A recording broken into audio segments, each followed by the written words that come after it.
Bienvenue dans cette émission. Ouais. Je le disais tantôt, tout à l'heure. Quel est l'état à date du président Alpha Condé? Oui, d'abord, l'état avant... de santé, je veux dire. Exactement. Alpha Condé, selon le colonel Amara Kamara, Alpha Condé se portait de plus en plus mieux. Vous vous souviendrez qu'on a assisté à leur conférence de presse.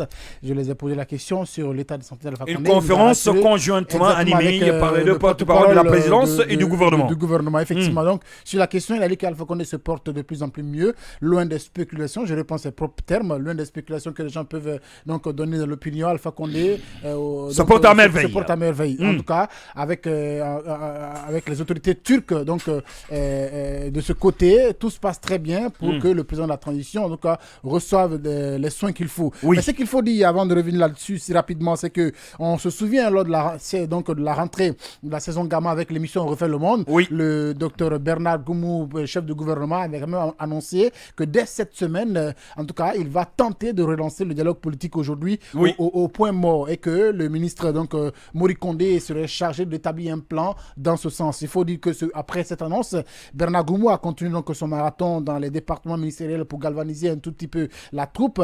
De l'autre côté, le quatuor donc des acteurs politiques, je vais parler de l'ANAD, le FNDC politique, le RPG, Arc-en-Ciel et la CORED, se sont retrouvés ce week-end chez Mamadou Sylla. On ne sait pas trop ce qui a filtré de cette rencontre, mais selon plusieurs sources, ça serait en rapport avec l'annonce faite par le PM. Il faut rappeler que c'est ce quatuor-là qui a boycotté, il faut le dire, les différentes rencontres dans le cadre donc, de dialogue politique. Donc, ils se sont rencontrés. On ne sait pas ce qui a... C'est envie de boycotter encore ou de participer? C'est ce que je dis. Je ne sais pas trop on ne sait pas ce qui a filtré, mais ils se sont rencontrés. Kirid était de la partie, Mamadou Sylla était de la partie, Boubacar Baridouli également était de la partie. Donc, on ne sait pas si c'est un rapport avec cela, mais en tout cas, on sait que c'est eux qui ont boycotté les rencontres sociopolitiques. Mais si c'est un rapport avec cela, on attend de voir ce qui va déboucher de ce côté.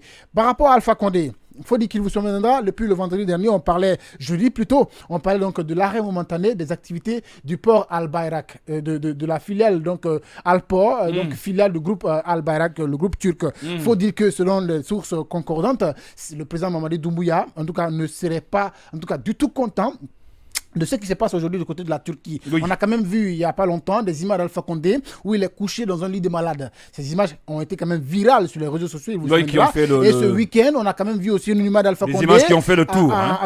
Qui est en tête à tête avec le pape François. Non, mais ce sont des images d'anciennes images. Dans l'un ou dans l'autre cas, il faut dire que ces images qui ont fuité n'ont pas du tout plu au président de la transition. Le 7, donc la nuit du 7 septembre dernier, on a vu quand même, on a appris qu'un groupe de militaires a fait quand même une irruption inopinée dans les filiales donc d'Alport, filiales donc du groupe Al-Bayrak, pour donc les sommets de fermer et de quitter. Donc c'est après quelques heures que effectivement les activités ont repris de ce côté. Mamadi Doumbouya, selon nos informations, voudrait donc faire de Al-Bayrak, en tout cas le Alport, un moyen de pression pour le retour immédiat d'Alpha Condé, parce que selon lui, les images qui fuitent, on se souvient quand même de ce scénario déplorable donc de Abu Dhabi. Oui. Donc Mamadi Doumbouya ne voulait pas encore tomber dans ce même scénario, donc il exigerait donc le retour immédiat d'Alpha Condé. C'est ce qui serait donc les raisons probables donc, de cette descente musclée sur les installations de Alport le 7 septembre dernier. Donc c'est un rapport avec Alpha Condé. Mais est-ce que fermer Alport, ça peut faire revenir Alpha Condé? C'est la grosse question à se poser.